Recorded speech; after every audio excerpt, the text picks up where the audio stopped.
अब प्रश्न ये है कि युद्ध अपराधी होते कौन हैं? क्यों जो बाइडेन व्लादिमीर पुतिन के बारे में ऐसी बातें कर रहे हैं? आइए हम आपको बताते हैं। युद्ध अपराधी उन्हें कहा जाता है जो सशस्त्र संघर्ष कानूनों का उल्लंघन करते हैं, जो जानबूझकर आम लोगों को मारते हैं, निशाना बनाते हैं, जो मानव ढाल का इस्तेमाल करते हैं, आम लोगों को बंधक बनाते हैं, अस्पतालों, स्कूलों, कॉलेजेस, धार्मिक स्थानों को निशाना बनाते हैं। केमिकल और बायो वेपन का इस्तेमाल भी वॉर क्राइम में ही शामिल होता है। आमतौर पर युद्ध अपराधों का पता लगाने और उनकी जांच के 3 रास्ते हैं, लेकिन जानकार ये कहते हैं कि व्लादिमीर पुतिन को युद्ध अपराधी बनाना बहुत मुश्किल है। अब फिर प्रश्न ये है कि फिर तो जो बाइडेन ऐसा क्यों कर रहे हैं?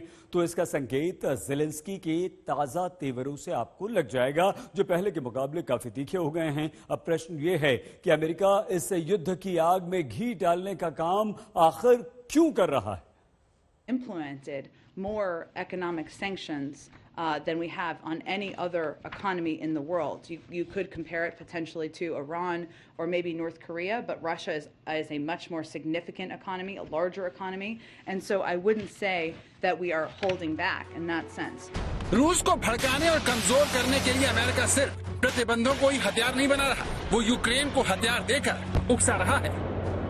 अमेरिका की तरफ से anti aircraft weapon, 9000 anti armour system, drone और 7000 मशीन गन, शॉटगन और ग्रेनेड लॉन्चर जैसे छोटे हथियार देने का जो बाइडेन की तरफ से ऐलान किया गया है, जिससे सवाल उठ रहे हैं कि क्या यूक्रेन की मदद के नाम पर अमेरिका जंग को भड़का रहा है? क्या अमेरिका बात बिगाड़ना चाहता है? जेलेंस्की के अमेरिकी संसद को संबोधित करने के बाद जो बाइडेन ने कहा कि रूसी सेना ने जिस तरह से मारियोपोल के अस्पताल में भारी बमबारी की है, उसे देखते हुए अमेरिका ने यूक्रेन को और खतरनाक हथियार देने का ऐलान किया है। On Saturday, my administration authorized another $200 million to keep a steady flow of weapons and ammunition moving to Ukraine.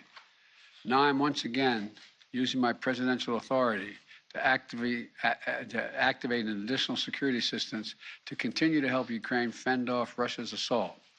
An additional $800 million in assistance.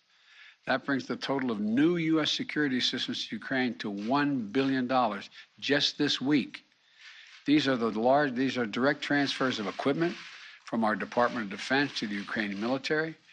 This new package on its own is going to provide unprecedented assistance to Ukraine. It includes 800 anti-aircraft systems to make sure the Ukrainian military can continue to stop the planes and helicopters that have been attacking their people and to defend their Ukrainian airspace. रूस के हमले से पहले ही America ने Ukraine को हथियार देने शुरू कर दिए थे, जिसमें जेवलिन मिसाइल भी शामिल है। ये एंटी टैंक हथियार रूसी आक्रमण के खिलाफ यूक्रेन के प्रतिरोध का सबसे बड़ा प्रतीक बन चुका है और अब तक रूस का भारी नुकसान कर चुका है।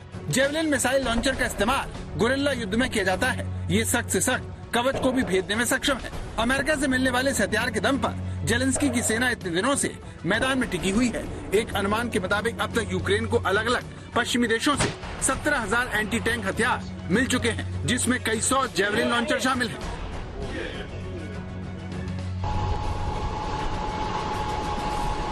लेकिन सोशल मीडिया पर सबसे मशहूर अमेरिका की जेवलिन मिसाइल हो रही है। इसकी तकनीकी खूबियां इसे दुनिया की सबसे खतरनाक एंटी टैंक हथियारों में से एक बनाती है। जेवलिन मिसाइल दुनिया के सबसे मजबूत और आधुनिक टैंकों को उड़ा सकती है। ये मिसाइल 2 बार में अपने टारगेट को ध्वस्त करती है। पहली बार में मिसाइल टैंक के संपर्क में आते ही ब्लास्ट हो जाती है, जिसके बाद ये और अधिक शक्ति के साथ कवच को भेदने का काम करती है। इस मिसाइल की रेंज 2500 मीटर होती है, जो किसी आर्मर्ड व्हीकल, टैंक और बंकरों को उड़ाने में सक्षम होती है। इससे किसी कम ऊंचाई पर उड़ने वाले एयरक्राफ्ट जैसे हेलीकॉप्टर को भी निशाना बनाया जा सकता है। इसी हथियार के दम पर यूक्रेन रूस की सेना को लगातार नुकसान पहुंचा रहा है। इससे उत्साहित होकर अमेरिका की योजना अब यूक्रेन को ड्रोन देने की है। And will continue to help facilitate these deliveries as well. The United States and our allies and partners are fully committed to surging weapons of assistance to the Ukrainians. Biden की बातें Ukraine के राष्ट्रपति Zelensky के अमेरिकी कांग्रेस में संबोधन के बाद में कही गई, जहां अमेरिकी सांसदों ने उनका तालियों के साथ स्वागत किया। अपने संबोधन में जेलेंस्की ने अमेरिका को रूस पर और सख्त प्रतिबंध लगाने की अपील की। факти воєнних злочинів. हम हमलावरों को इंसाफ के कटघरे में लाने के लिए तेजी से काम कर रहे हैं। एक अंतर्राष्ट्रीय अदालत होनी चाहिए और ये होगा।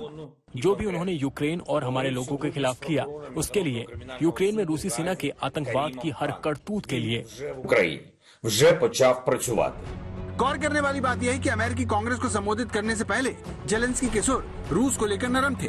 बुधवार को यूक्रेन के राष्ट्रपति जेलेंस्की ने कहा कि 3 सप्ताह की जंग के बाद बातचीत के दौरान रूस की ओर से अब ज्यादा यथार्थवादी मांगे की जा रही हैं। उन्होंने कहा कि अभी तक दोनों पक्षों के बीच बातचीत के लिए और ज्यादा समय की जरूरत है। जेलेंस्की के इस बयान से संकेत मिल रहे हैं कि यूक्रेन अब रूस की मांगों को मानने पर विचार कर सकता है, लेकिन अमेरिका से ताज़ा मदद के बाद जेलेंस्की के सुर बदल गए हैं और उन्होंने पुतिन को युद्ध अपराधी घोषित करने की मांग शुरू कर दी है, जबकि वो जानते हैं कि ये बात पुतिन को नाराज कर सकती है। ये साफ तौर पर एक युद्ध अपराध है। शांत शहर और शांत रिहायशी इलाके जहाँ कोई सैन्य सुविधा नहीं। दर्जनों चश्मदीद ये साबित करते हैं कि ये गलती से हुए हमले नहीं, बल्कि जानबूझकर लोगों को निशाना बनाया गया। रूसी सैनिक जानते हैं कि वो किस पर फायर कर रहे हैं। इस अपराध के लिए निश्चित तौर पर इंसाफ होगा। ये सभी परंपराओं का उल्लंघन है। शांति से जी रहे यूक्रेनी लोगों को मारने के लिए इस दुनिया में कोई रूस को माफ नहीं करेगा। रॉयटर्स के अनुसार रूस के राष्ट्रपति व्लादिमीर पुतिन के करीबी सहयोगियों में से एक दिमित्री मेदवेदेव ने गुरुवार को कहा, अमेरिका ने घटिया रूसी फोबिया शुरू किया है। ये रूस को उसके घुटनों पर लाने और उसे तोड़ने का प्रयास है, लेकिन ये काम नहीं करेगा। रूस के पास शक्ति है और वो अपने सभी दुश्मनों को उनकी जगह दिखा देगा।